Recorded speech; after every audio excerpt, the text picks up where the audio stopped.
قربان تو. خسته نباشی. سلامت باشی. سر زمین بودین آره؟ بله داریم این سر زمین. داریم این سر زمین. بله. به به این چقدر خوشگله. ها دیگه. چی میکارین جان؟ سیر میکاریم، یونجه میکاریم، سبزی میکاریم. کشاورزی اینجا بله. بیشتر سیر هم هست درسته؟ بله بله. خسته نباشی. بفهمید.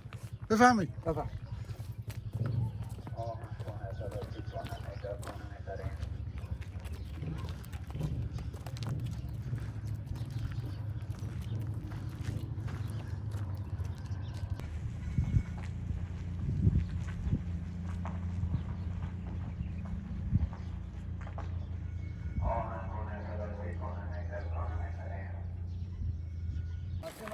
خدا قوت.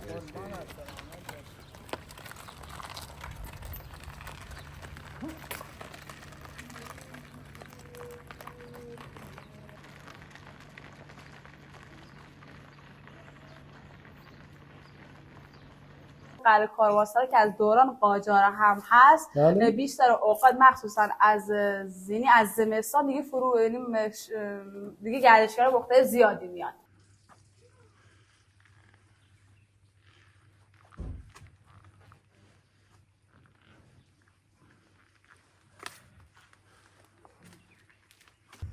بعد اینا جا قندونیه، اینو میدوزن بعد قندون میذارن تو اینا. این جا قندونی. جا قندونی. اینا یه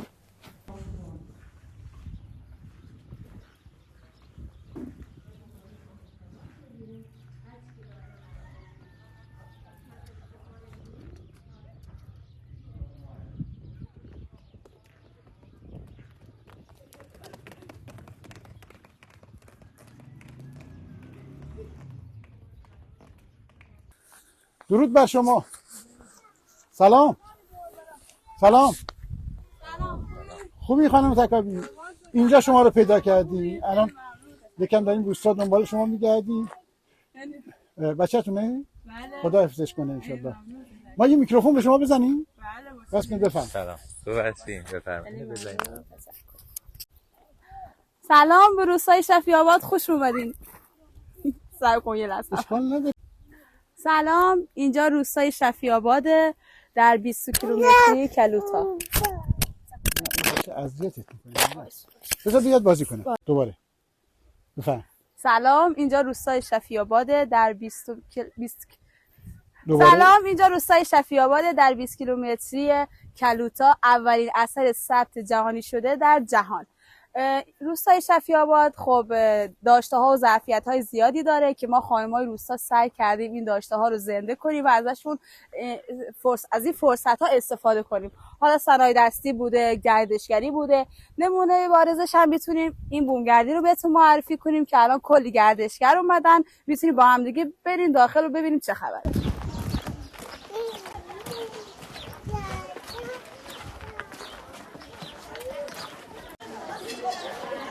سلام، خوبی؟ خسته زن کجایی؟ بیایی تو شما بیایی. بله خدا به نون گرمی. به به عجب بساطی، ماست و سالاد و ماشاءالله نون خدا ایشالا همیشه پرروزی پربرکت همیشه هم پر باشه. اقامتگاه تا مسافری کرده خوبی؟ این دخترها یه بازی اینو کفشه خوش آمده. بچه ها گردشگر از کجا اومدن؟ سیرجان.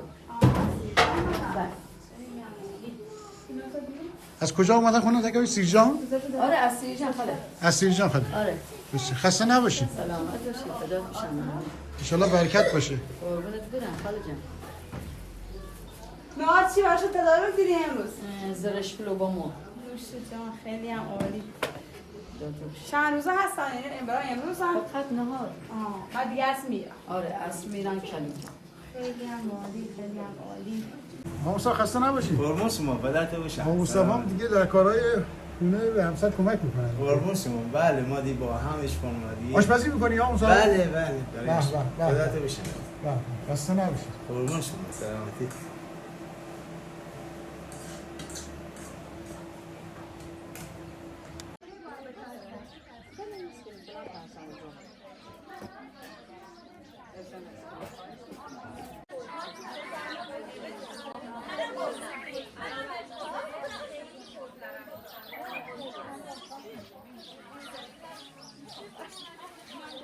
سلام.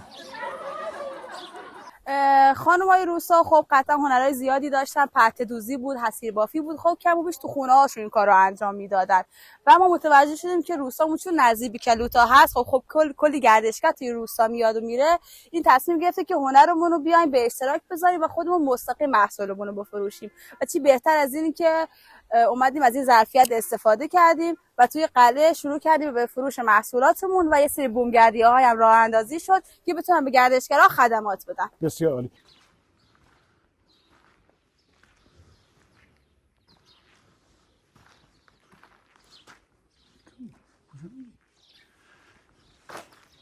سلام.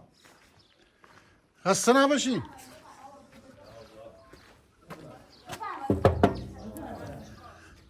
خدا قوت.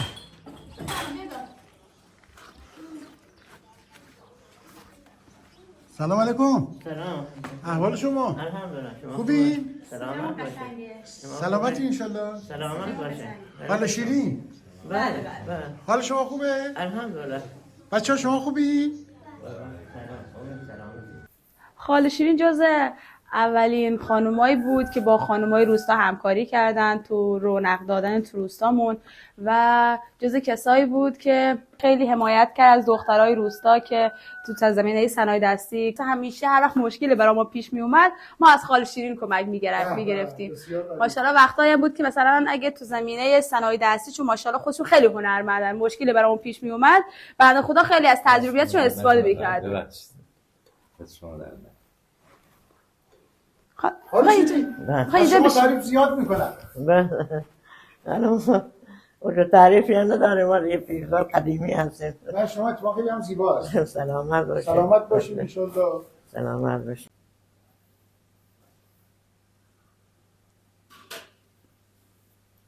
خاله شیرین چی کار میکنی؟ دارم پرده میدوزم. پته میدوزی؟ بله. به این کار میگم پته دوزی؟ من میگم پرده دوزی.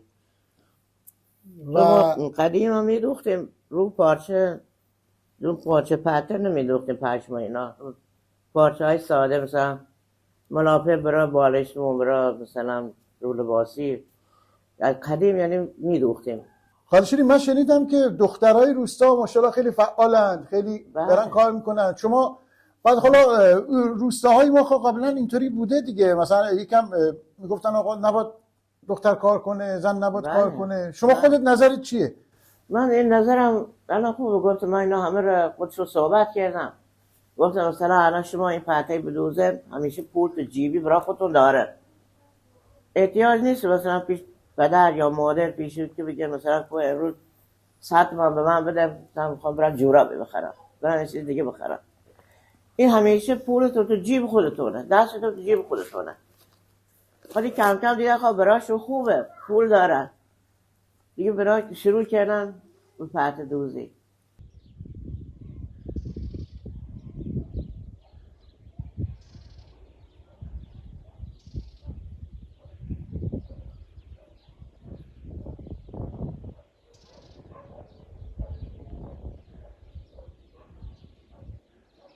ما داریم میریم الان جایی که شروع دیده شدن هنر خانوما یعنی جایی که احساس کردیم چه ظرفیت خوبی چه داشته خوبی و میتونیم اونجا کلی هنرمون رو نشون بدیم و خلاصه حال خانوما بهتر بشه. بسیار عالی.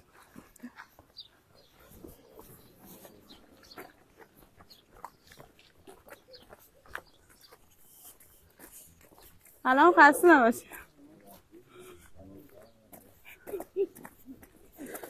نورا تا کفشات درست نپوشید. خب این هم قلعه معروف شفیع آباد. قدیما من بابا بزرگ مامان بزرگ حتی بابای خودم توی قلعه زندگی میکردن و اون قسمت بالاش میگفتن قسمت ژاندارمری. یه قسمت بود به قول گفته تو گویش ما میگن کتی کفتری. من بابا میگن خب کفترباز بودن تو یکی از این اتاقا کفتر نگهداری میکردن. چه کفتر؟ خلاصه که عالمی داشتن توی قلعه. بله اینجاست. بله بفهمی این از قلعه روستای شفیع آباد. به به به به. سلام. خدا قوت. خسته نباشین. به به چقدر زیبا. یه دختر عزیزم جونم مامان زنم تو بشم چه کنار تو بش چی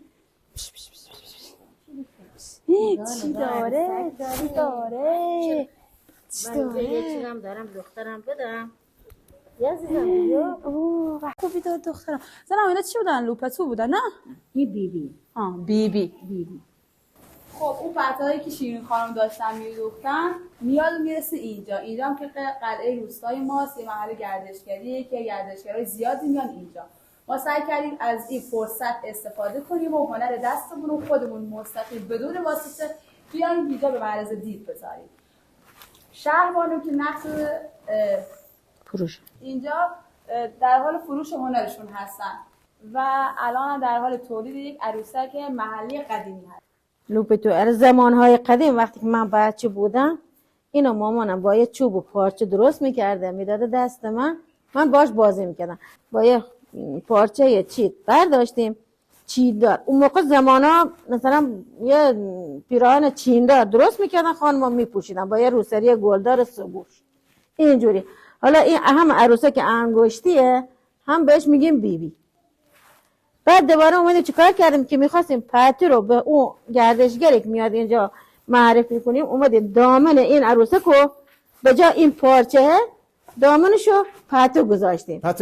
هم عروسکمون رو بهش معرفی کنیم که لباس خانمای روستا رو، همه اون پته‌ای که داره اینجا دوخته میشه هنر دست خانمای روستا هستش اینجا بهشون معرفی بشه.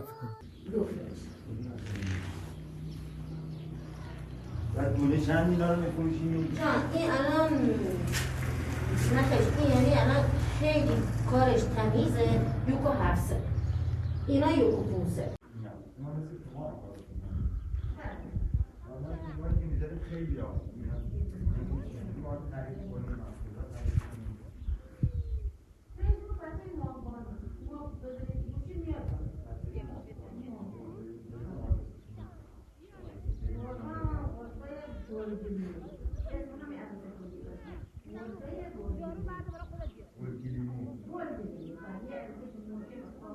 اولین دفعه 6 نفر ما شروع کردیم. دیگه صندوقی برای خودمون گذاشتیم، هر نفری 20,000 تومان گذاشتیم برای نخ و شال و اینا، سوزن و اینا برای خودمون. دیگه شروع کردیم به پرت دوزی. دیگه کم کم بعضی مثلا ما خجالتمون میشه، مثلا تو جلسه نمی اومدن، یعنی به 1000 جور گولشو میزدیم به هر جوری گولشو میزدیم میوردیم شو سر جلسه. این گول زدن شما خیر بوده؟ دیگه کم کم یاد گرفتم دیگه. او که اومد، او زنم اومد، او دختر اومد. الان شیرین بنشته 50 نفر 200 نفر الان. ماشاءالله ماشاءالله. تو همین روستا الان 200 نفر فکر کنم بیشتر هم باشه. خاله شیرین این پته دوزی خواهش می‌کنم بفهمید نوش جانتون. این پته دوزی با سوزن دوزی بلوچستان فرق داره. بله فرقشون چیه؟ اونا یه تر دیگه میدوزن. ترشون جور دیگه هست. ترشون ولی اصطلاح هر دو تا سوزن دوزی میشه. سوزن دوزیه بله. فرقی نمیکنه با سوزن و نخه. به این فکر کردیم که چون گردشگر میاد اینجا ما میتونیم اینا رو به گردشگرم بفروشیم؟ بله. یعنی گردشگر استقبال میکنه از اینا؟ بله. قبلا بیشتر استقبال میکردن. الان امسال خود کمتر شدن. آره خود گردشگری کم شده اصلا. بله کم شده. چون این روستایی هست به نام ملک آباد میگن، هواپیمایی. بله. خارجی ها الان هرچی میان میرن اونجا. ماهان. آره هواپیمای ماهان. بله. اینجا مثلا کم میاد. اول که اینجا اقامتگاه کم بود. مثلا 2 تا اقامتگاه بود. دیگه الان دیگه خود شهرداد الان اقامتگاه زیاد دادن. بله. اون اینجا خورده کمتر شده. کمتر میرن تو این کبیر میرن گردشی میکنن، از همون طرف هم میرن. بگیرش بغلش کن. مامانش کجاست؟ مامانش؟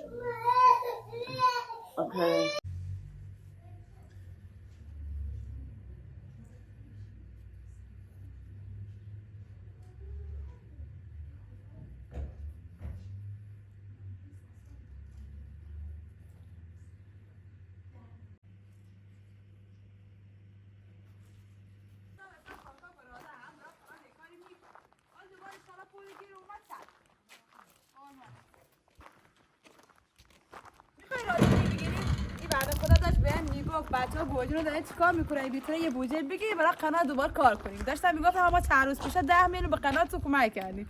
در جریان نبود. ما الان در کوچه پس کوچه های روستای زیبای شفیع آباد هستیم و داریم میریم ببینیم با اهالی گفتگوی داشته باشیم.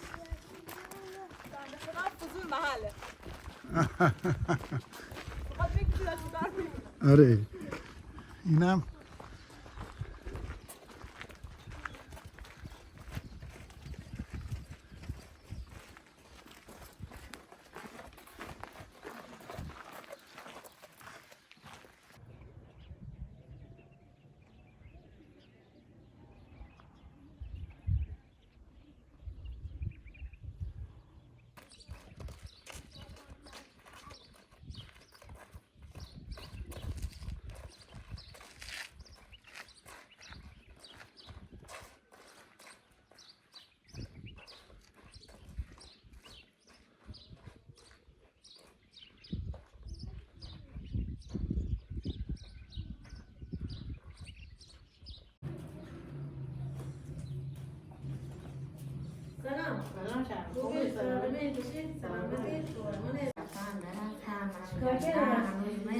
نه هنوز نفروخی نه مسافری نمیاد الان خیلی چند نه میآین بفروش بعدا من بفروش من حیرانم حالا پنجشنبه جمعه با امید خدا سعی تلاش خودم میکنم بس در میره کار کنیم حالا من از این علاوه دارم این کارم میکنم ولی در هر منم در توانم باشه سعی تلاش خودم میکنم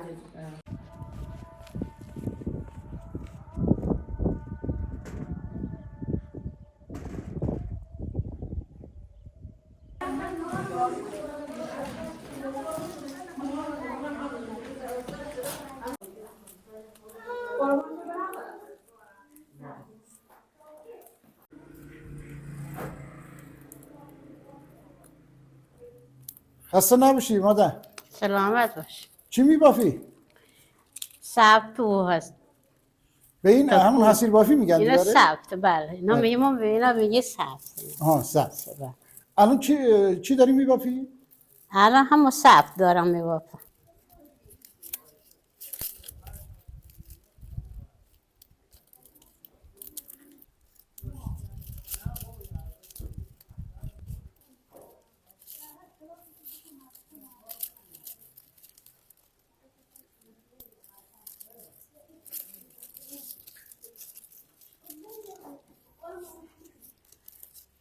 همینجا میفروشی؟ بله به کی میفروشی؟ میاریم من خداشم بفروش گردشگر که میاد اینجا میفروشی.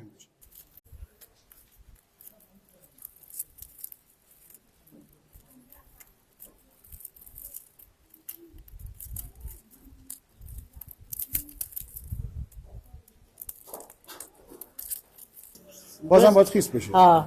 خیس بشن بعدش نه دستمون مثلا خوش میشه نمیتونی نه داری میزنی تا آب.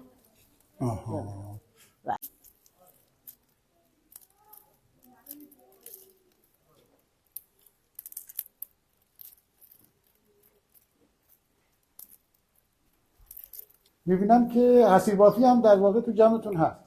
بله ما کنار پرت دوزی و حالا خیلی هنرهای دست دیگه‌مون یکی از اصیل‌ترین هنرهامون که هنر حصیر بافی است داریم و تلاش کردن که خانم‌های محلی روستا خودشون بیان تو قلعه به صورت زنده گاهی اوقات حصیر ببافن و به صورت مستقیم محصولشون رو بفروشن و خدا رو شکر از این طریق تونستن خودکفا بشن و بتونن تو این زمینه فروش خوبی داشته باشن. بعد قلعه بازدید داره دیگه درسته؟ بله این قلعه کاروانسرا که از دوران قاجار هم هست بیشتر اوقات مخصوصا از زمستان دیگه دیگه گردشگرا مختلف زیادی میاد از پاییز. بعد من طوری متوجه شدم کویر هم اینجا نزدیکه درسته؟ بله 20 کیلومتری قلعه اولین اثر طبیعی ثبت شده در جهان که کلوتا هست همینجاست و کلاً به بهونه کلوتا خیلی از قلعه ما بازدید میکنن.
مسکن حاجی آبادی هستم، اقامتگاه کلوت، روستای شفیع آباد در استان کرمان. آره، بخش شهداد، استان کرمان.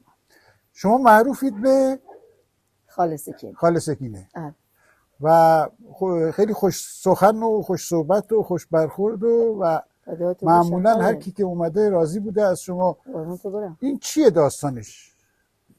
خاله من این حالا یه چیزی هست وجود، نه که خودم خانوادم، خاله من نمیتونم بد باشم، همینه که هست، نقش نیست، بازی نیست. اینه که مسافرت خونم میاد، والله من به چشم مسافر بهش نگاه نمیکنم خاله، من اینا به چشم خانوادم، اعضای خانوادم بهش نگاه میکنم خاله. میخوام کسی میاد بالاخره با همین کم کاسی هایی که من دارم، حالا یه مثلا حالا ناراحت نباشه، بگی حالا من اومدم اینجا تو این کویر، تو این برهوت، تو این روستا دور افتاده، سعی میکنیم خاله بهش خوش بگذره، سفری که اومده براش جذاب باشه. حالا جاها دیدنی روستا رو بهش نشون میدم، کلوتا رو بهش معرفی میکنیم. 2 تا پسر دارم، یکی علی که ایوب که یه جورای کویر نوردم، این ماشین آفرود دارم، تور میبرن اجرا میکنم تو کویر. پس یعنی یه پکیج کامل داره. آره خاله.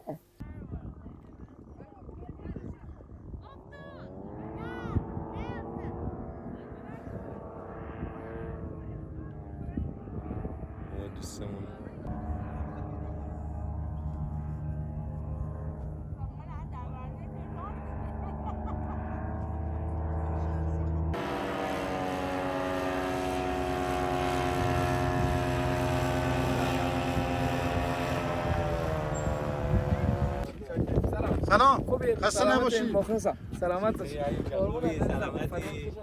مادر سفارش ما رو بهت کرد. بله.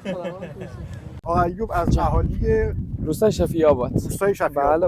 و راه بلد کویره در واقع. یه جورایی. ایوب جان الان ما کجا هستیم؟ ما الان کلوتای عمومی، یعنی توی منطقه شهداد، کویر لوت، کلوتای عمومی. خب اگه یه وقتی کسی بخواد مثلا یه کویر رو بگذره ازش، مثلا یه بخش بزرگی رو بره، بله ما میبریم. تورای اختصاصی دارین برای این تورایی که حالا 3 روزه 4 روزه میبریم تو عمق، تپه ستاره‌ای، زبونمار، ریگیلان.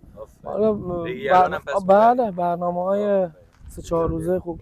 اتفاقا معروف‌ترین چند تا معروف داره، مثلا بیشتر شنیدیم گندم بریان بهش. گندم بریان خب گرمترین نقطه این منطقه است که بعضی وقتا یعنی دمایی که ثبت شده به 75 درجه رسیده. یعنی گرمترین نقطه جهان هم در واقع میشه، ایران و جهان.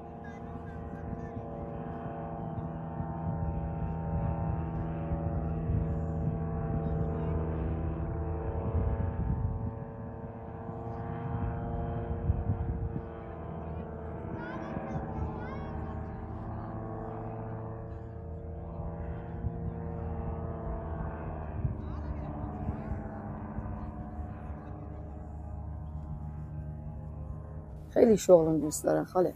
خودت هم دوست داری؟ مشخصه. آره کاری که آدم خودش دوست داشته باشه با عشق علاقه انجام میده. بله عزیزم، من خیلی دوست دارم و این شغل رو حتی به همسایه هم، به فامیلام، الان توی روستا ما اولی که فقط اقامتگاه ما بود، الان 10 تا اقامتگاه فقط روستا شفیع آباده. یعنی همه رو تشویق کردیم، گفتیم برید سمت گردشگری. آفرین.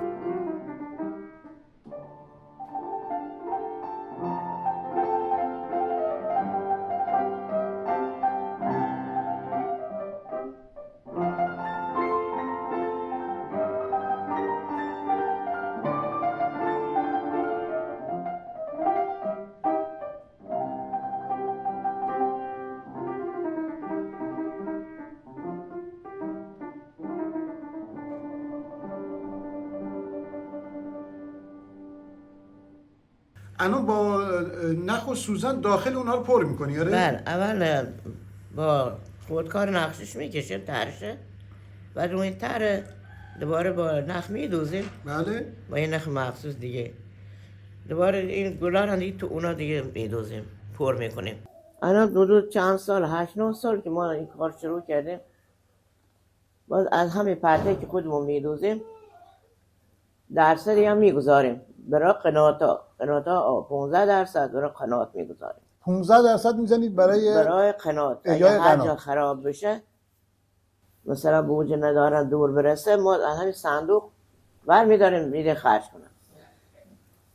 دیگه برای خود مثلا اتو خریدیم، اتو بخار خریدیم، از همه طول صندوق که همه گذاشتیم مثلا خریدیم.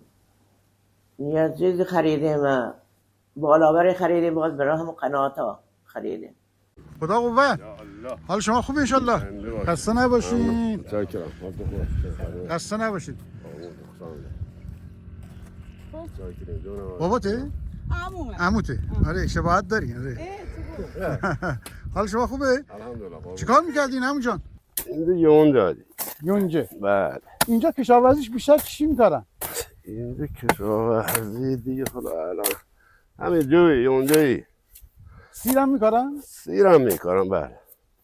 یونجو جو سیر دیگه همین؟ او نه سیفیجات هم میکاریم. آها سیفیجات هم آجی میکاریم. خدا قوت انشالله. این الان داری آب جلوشو میبندی؟ بله بله. آب بره تو میزنی؟ ما این خودمون این گوهربند. گوهربند؟ بله بله.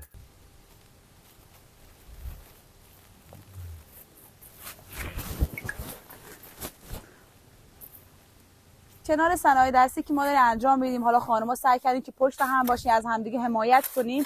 کنار همه اینا یه سری آقایون، یه سری مردهایی هم بودن که مشوق ما بودن، حمایت کردن از ما. شاید مثلا قبلا که موبیسی که مخالف بودن، ولی الان خیلی پشتیبان ما هستن، خیلی از ما حمایت کردن و ما تونستیم باهاشون مشارکت کنیم تو زمینه احیای قنات‌ها. باز با یه حال خودتون میتونید ازشون بپرسید که ما تو زمینه قنات چه همکاری‌هایی باشون داشتیم. یعنی شما به اون درآمدی که داشتید یا کاری که داشتید تو بحث کشاورزی هم؟ بله، یعنی تو بخش کشاورزی چون حالمون خوب شده بود، احساس کردیم که پس حالمون خوبه، دنبال یه منفعت جمعی بودیم که سودش به همه برسه. پس چی بهتر از قنات، چون زندگی مردم روستا وابسته است به قنات و کشاورزی.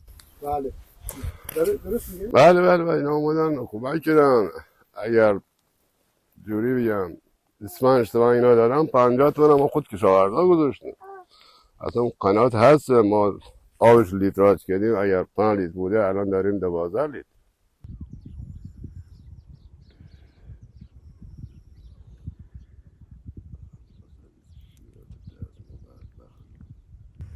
بعدا اینا جا قندونیه، اینو میدوزن بعد قندون میذارن تو اینا. این جا قندونی. جا قندونی. اینا یه گلا گردشون. من هر وقت میدوزم همیش لوک لوک میشن، بد میشن. خب شما دستتون باید صاف بکشن. من بد میکشم. دستتون باید صاف بکشن، اینجوری بین نخ بکشن صاف. بعد دوباره روش مثلا اینجوری کوکی بزنه. خب این هنر زیبا که اسمش پرده دوزی هست کار خانمای روستای ماست. الان میخوایم با همدیگه بریم ببینیم این پرده ها رو کجا میفروشن و چه جوری میفروشن. لطف کنید با ما همراه باشین تو قسمت‌های بعدی. همراه خودم باشه، خالی اینا بعد عادت شدن. حالا فعلا میبرمشون تو خداحافظ. دست شما درد نکنه. خدا نگهدار. خدا نگهدار.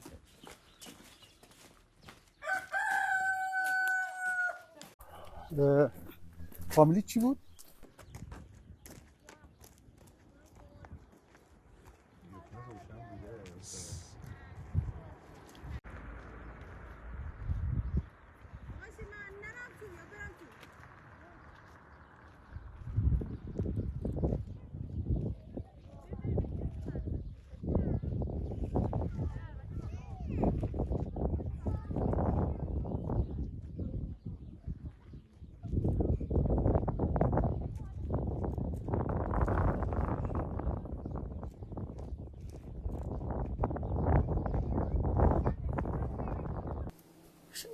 چی بگیم با صحبت حالا بعد وضعیت گردشگری چطوره؟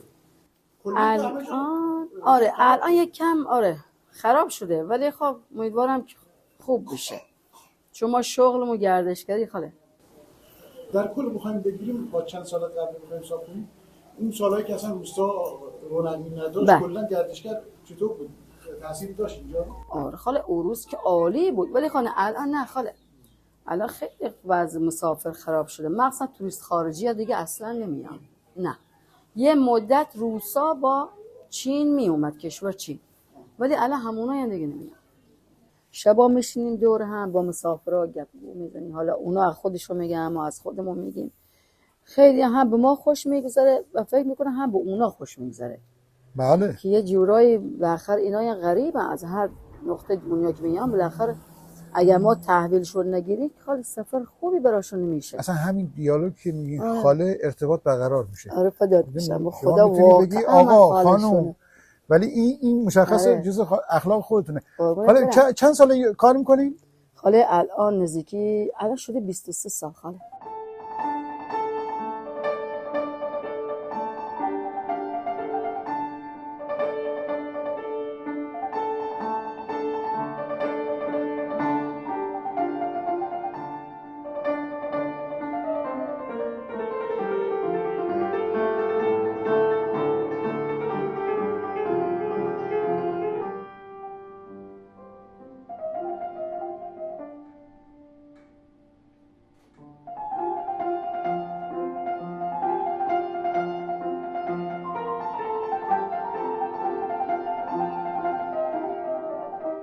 بعد حالا نوبت رسید سر این عروسکی که من خودم که دارم، اونو از مامانم مثلا یاد گرفتم. خب اینم که من مامانم گلیم و قالی زیاد میبافت، هرچی که دم دستشون بود تو اون گلیمه میبافتن زنی.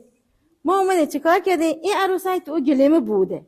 یه عروسک خوشگل زیبا در اومد که من دارم از این عروسک خرج درآمد خودمو در یعنی کمک خرج. اسمش چیه؟ اسمش گل گلیمو.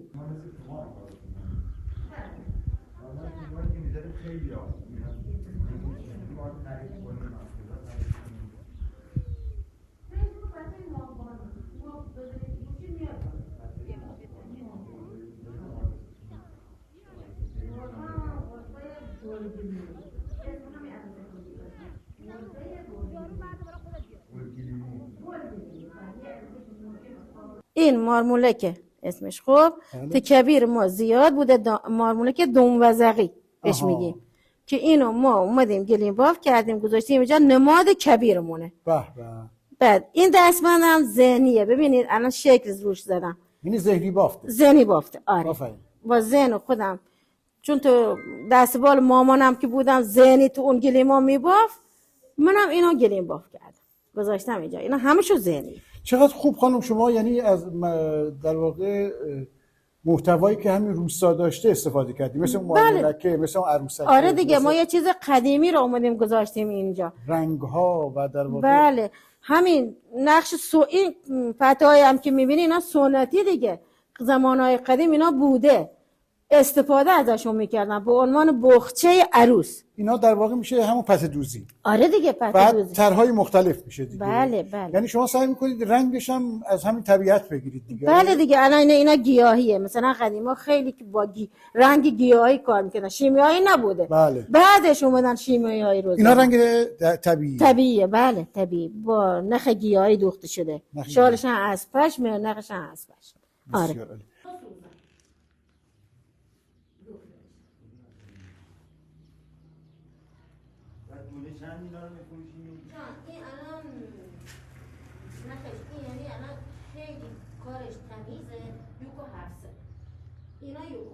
خاله بیشتر برای کویر میان یا من حالا کویر که به هر حال خیلی قدرتمنده تو بحث گردشگری، ولی مثلا میومدن کویر رو نهایت اگه می‌خواستن بمونن ایشاد می‌خوابیدن میرفت. الان روستا ولی خودش میتونه گردشگر نگه داره حتی چند روز اینجا. آره خاله. یعنی مثلا این قلعه هست یا همون صنایع دستی هست یا گشت و گذار تو روستا هست، کشاورزی هست. این اتفاق میفته تو روستا، درسته؟ آره خاله. قبلا میومدن یک شب میموندن، چون ما خودمون آشنایی نداشتیم قبل از اون بریم تو گردشگری. بعدش حالا مثلا کلوتا هست خاله، کلوتا، رود شور، ما اصلا نمیدونستیم مثلا تپه ستاره ها کجایه، کجایه، یلان کجایه. ولی الان خدا رو شکر چون پسرا خودم خاله یه جورای تور برگزار میکنن، یعنی یک هفته حتی 10 روزن شده رفتن با مسافرها خارجی ایرانی، آره میرن کلوتا و اینا. بری عزیزم بری.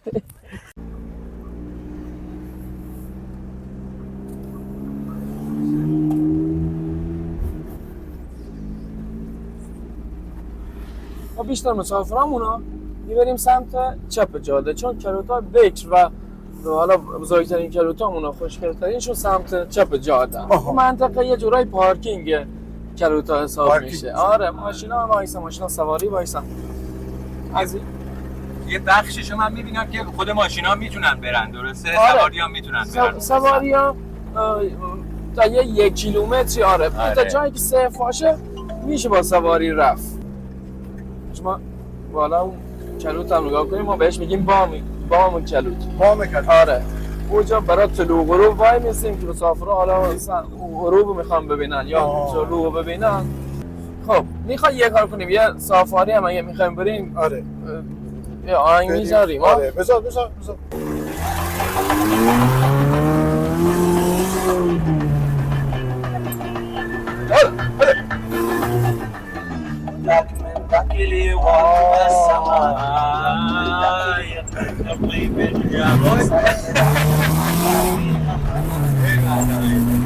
آیا برگشتنی من با بشینم برگشتنی من بشینم.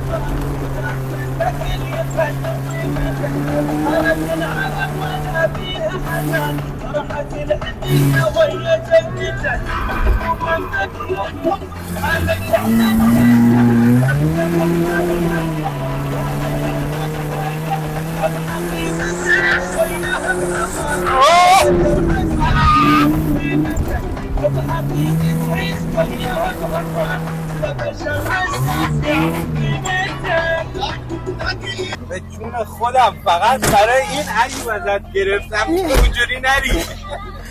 داشت حال میده. دستش حال داده. آره اون دستش موجه.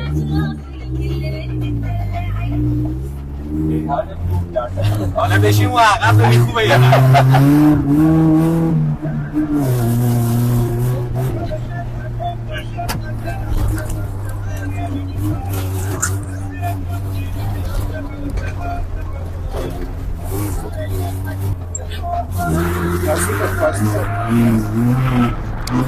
نمیه رو باید خدایی.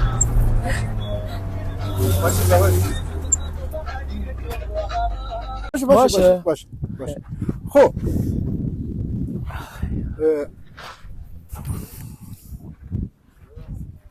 ایوب جان کویرگردی یعنی سافاری در واقع خودش قانون خودشو داره دیگه، درسته؟ بله یه قانونایی که دوستانی خاص که میان حالا نمیدونن نمیشناسن، شما چی میگی؟ یعنی در واقع باید یه راهنمایی باشه. آره اونایی که ماشین خودشون دارن، خب ما به عنوان راهنما بچه‌ها آفرود کرمان یا شهادت یه دونه مارشال میافت جلوشون، حالا این منطقه رو میبرشون، حالا بهشون آموزش میده که چیکار کنن چیکار نکنن. اونایی که مثلا نیومدن خب اونایی که کویر رفتن خودشون ماشاءالله یعنی نباید جلگیر بشن گازشون بگیرن چون خیلی خطرناکه. بله اتفاق یه لحظه میشه. ما این نمونم رفتیم که یعنی بسیار خطرناکه، یعنی کار بلد نباشی یا یه فرمان اشتباه اینا نیست، باید کویر رو بشناسی و بالاخره اون ماشین 50% کارا، چه هر ماشینی داشته باشی، لند کروز داشته باشی، هایلوکس داشته باشی یا پیکاپ فرق نمیکنه، اون راننده که پشتش میشینه برگشت با اون آره دیگه اون با جمع کردنش میبینید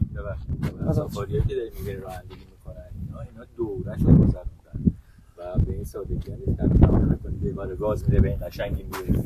یعنی اون سرپاینیه رو ما رفتیم، من گفتم که الان هم اعلامیه ما رو میزنن هم ما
حالا معمولا مسافر میاد چیزای محلی این چیزا میخواد.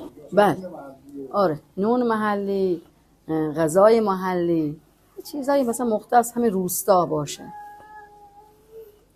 مثلا بیشتر کشک بادنجون و آبگوشت محلی سفارش میدن. سالی خاله آماری که به میراث فرهنگی میدادن یعنی 1000 نفر بود. 1000 نفر گردشگره. شما خط مجموعه شما؟ خط مجموعه ما خاله. آماری که به میراث فرهنگی میدادن. از او به بعد خود کم شد. بعد شد فصل کرونا. بعد از کرونا هم که حالا یه چند وقتی که نه ایرانی بود خیلی کم شده. بله. اینا مسافرایی که از کشورهای مختلف اومدن. آره. اینا از تمام کشورها خاله اومدن اینجا. چند تا دفتره که برام نوشتن، انشالله که دوباره بیام به امید خدا دوباره برام بنویسن. آفرین. ما بی صبرانه منتظرشون. خاله اینا همش حکایت. اینا در واقع مشخص میکنه که خاله سکینه چقدر مهمون نواز و مهربان هستن که اینا هر کدوم یک شخصیتی بوده در واقع اینا. آره عزیز. نوشته. آره خاله. انشالله که دوباره به اون رونق گذشته برمیگرده. ایشالله عزیزم.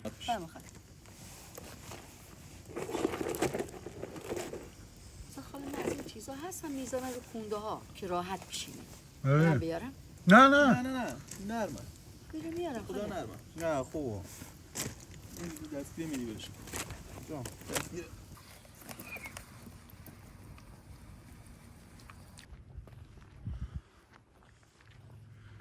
خدا قوه.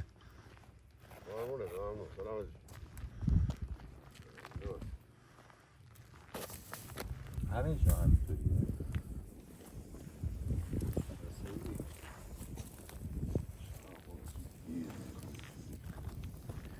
خب اومدیم سر زمین که وقت آبیاریه، درسته؟ وقت آبیاری آقای تکابی از اهالی آقای مهدی آبادی از روستای شفیع آباد. آقای مهدی آبادی از روستای شفیع آباد.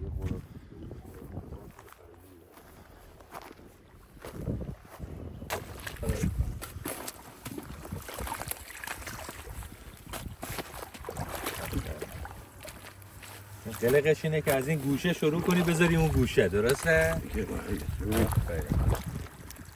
وقتی این راه آواز میکنی او برای یه جوری بسته بشه.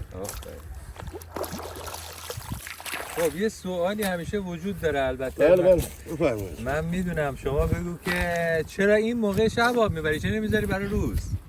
روز نوبت کشاورز بعدی دیگه. آفرین. این آب قناته دیگه، درسته؟ قناته. من نوبت قبل از این گرفتم اون روز بوده. آفرین. یه بار شب یه بار روز.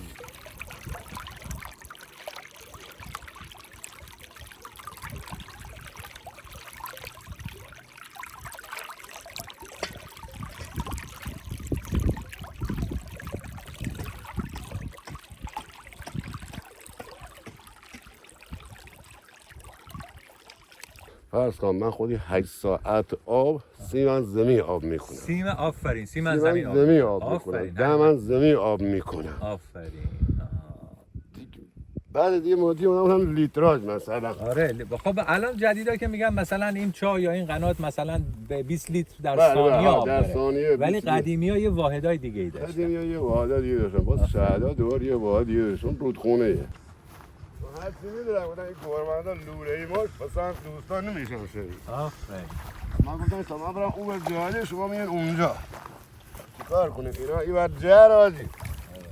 تمام زمین باید بکنه بخواه آب ببندی. خلاصه ببخشید دیگه ما نه باشی دوستان. میگیم آب پاسره دیگه. پاسر. آره دیگه سر پاسر.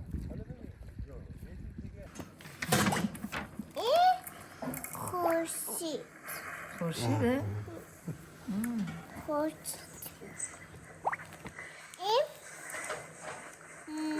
شاید کرمون درخت.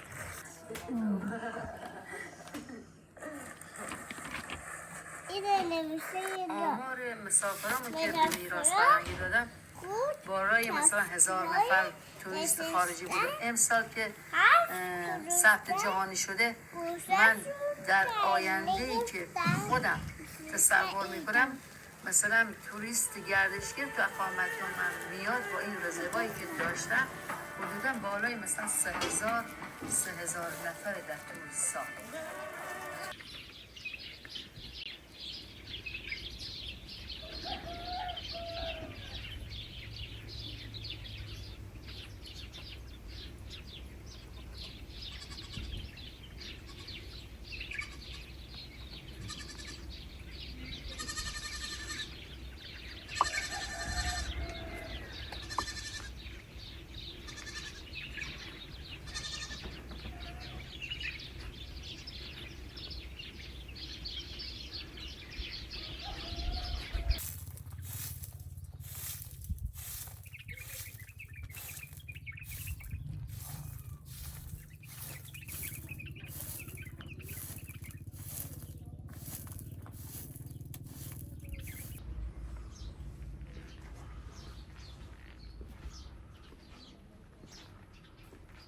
صبح بخیر خاله.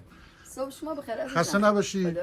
دست شما درد نکنه. خیلی محبت کنید. خاله ما رفت زحمت میکنیم. خداحافظ باشین. خیلی موفق باشین. قربون شما سلامت باشین. خیلی محبت کردین. ما سرتون هم شلوغه و خاله ما داشتیم بهتون عادت می‌کردیم. قربون شما سلامت باشین. داشتیم بیشتر در خدمتتون محبت میکنیم. خاله کویر رو باید بریم سمت راست دیگه، درسته؟ آره عزیزم باید بریم سمت راست. حدوداً 25 الی 26 کیلومتر میرسه تا کلوت مرکزی. من فکر کنم بچه‌هاتون هم اونجا در واقع آره. راهنما هستن و کویرگردی کمک میکنن. ایوب ماشین آفرود داره و طبیعت گرده. ان شاءالله زنگش میزنن که اونجا در خدمت باشه. بسیار عالی. محبت داریم. خدا نگهدار. خدا تو باشن. قربون شما. خدا. خاله جان. آقا مصطفی مرد پشت صحنه رو هم بگیرین. خدمت میشم.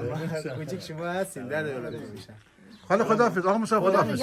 خدا تو باشن. ان شاءالله موفق باشید. خب ما الان افتادیم تو مسیر بیابان لوط یا کلوت‌های جهانی لوط در استان کرمان شهداد و این مسیریه که منتهی میشه به مرکز کویر لوط.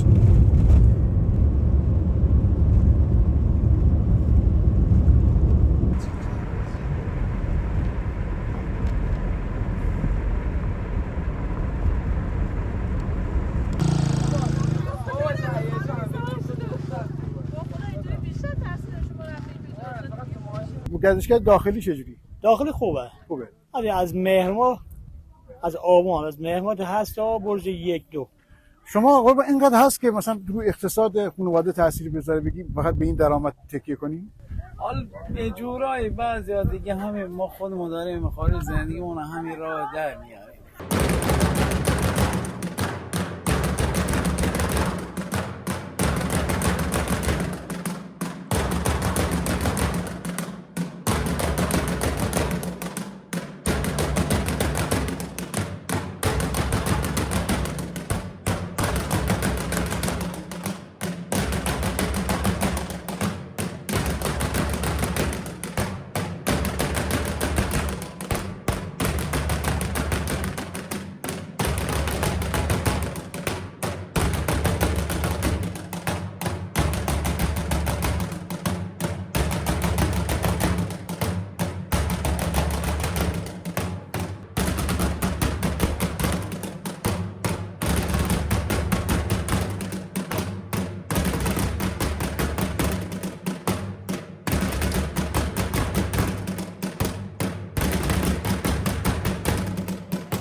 خدا قوت آقای شجاعی.